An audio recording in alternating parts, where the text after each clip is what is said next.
Le parc de lanceurs spatiaux russes est à une période charnière de son histoire.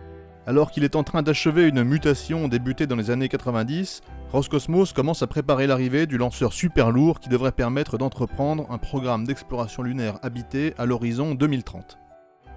Explication. Главное, подъем.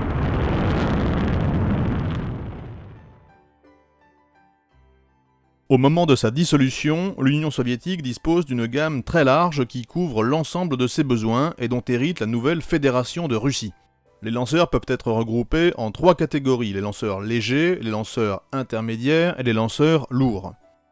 Le problème majeur pour Moscou, c'est que tout ou partie de la plupart de ces lanceurs sont construits en Ukraine. Certains, par ailleurs, ne peuvent être lancés que de Baïkonour, qui se situe maintenant au Kazakhstan.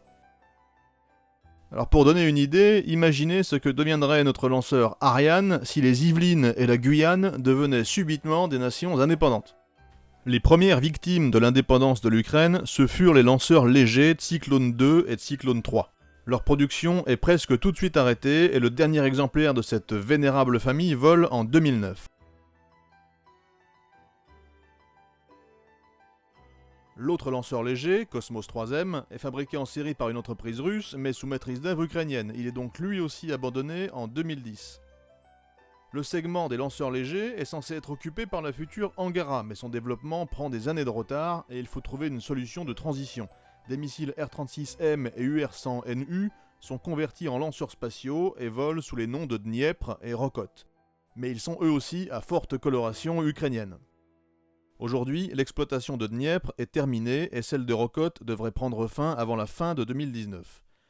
Tant qu'Angara ne sera pas opérationnel, le seul lanceur léger du parc russe sera le Soyouz 2-1V, qui a été développé très rapidement par R4C Progress entre 2008 et 2013 et qui permet d'écouler le stock de moteurs NK-33 de la guerre froide. D'ailleurs, pendant qu'on parle d'Angara, elle existe aussi en version lourde et doit à terme remplacer Proton. Car en effet, la Proton K a été remplacée par la Proton M en 2001, mais elle utilise toujours des ergols toxiques et polluants, et il n'est pas question de la lancer depuis le nouveau cosmodrome de Vostochny en Extrême-Orient. Ce lanceur est donc condamné à ne voler que depuis le Kazakhstan. C'est donc l'Angara A5 qui prendra sa place à Vostochny à l'horizon 2025. Et last but not least, les lanceurs intermédiaires de la famille Soyouz, les Soyouz U, U2, FG, ainsi que les Molnia M, volaient avec une avionique ukrainienne et ont été remplacés par la classe Soyouz 2, plus performante et surtout made in Russie. Elle est déclinée en 2 versions, la Soyouz 2.1A et la Soyouz 2.1B qui a un 3e étage remotorisé. Tout en haut de cette gamme dite intermédiaire, on trouve le Zénith, qui volait à la fois depuis Baïkonour et depuis la plateforme maritime Sea Launch. Le lanceur a un moteur et une avionique russe, mais il est développé et construit sous maîtrise d'œuvre ukrainienne, et il est donc devenu persona non grata. Bien qu'il puisse continuer de voler dans le cadre d'une initiative privée, son exploitation par Roscosmos est à présent terminée. Voilà donc à quoi ressemble le parc russe de nos jours. Les derniers lanceurs de l'ère soviétique, Rokot et Soyouz FG, doivent tous les deux réaliser leur dernier vol en 2019. Pour achever la transition, qui aura duré donc la bagatelle de 3 décennies, il reste à finaliser la mise en service d'Angara. Cette nouvelle famille sera donc constituée de la version légère Angara 1.2 et de la version lourde Angara A5, qui remplacera complètement Proton M en 2025. Une version encore plus puissante, appelée Angara A5V, devrait faire son apparition en 2027. Elle sera dotée d'un étage à hydrogène et pourra placer 37 tonnes sur orbite basse. Et la suite. L'avenir du programme spatial russe, c'est notamment l'exploration habitée de la Lune. Et pour aller sur la Lune, il faut une grosse fusée. Les Américains développent eux aussi un lanceur super lourd, le SLS, et vu sa taille, il ne pourra servir à peu près qu'à ça. Un peu comme la légendaire Saturn V. Ce choix est principalement motivé par la nécessité de réutiliser des éléments de la navette spatiale. Roscosmos a fait un choix technique complètement différent. L'idée est de créer un lanceur qui soit suffisamment puissant pour pouvoir emmener de grosses charges sur la Lune, mais qui soit constitué d'éléments pouvant être exploités séparément. R4C Progress est donc en train de développer 2 nouveaux lanceurs, Soyouz 5 et Soyouz 7.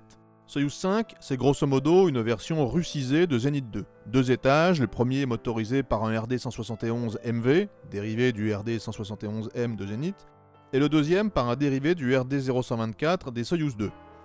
L'idée, on l'aura compris, est de réutiliser un maximum de matériel existant. Le premier vol est prévu pour dans 3 ans.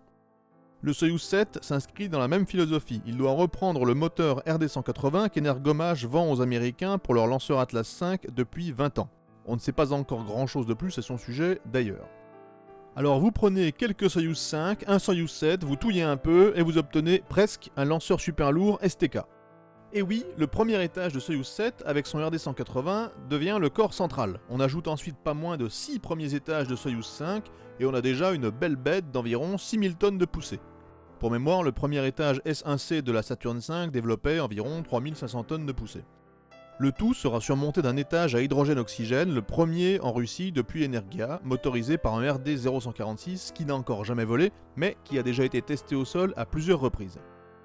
Avec tout cela, on aura donc un lanceur STK-1 ou Yenisei, capable d'envoyer 103 tonnes sur orbite basse. Une version encore plus puissante, le STK-2 ou DON, pourra placer 130 tonnes sur orbite, soit à peu près autant que la Saturn V.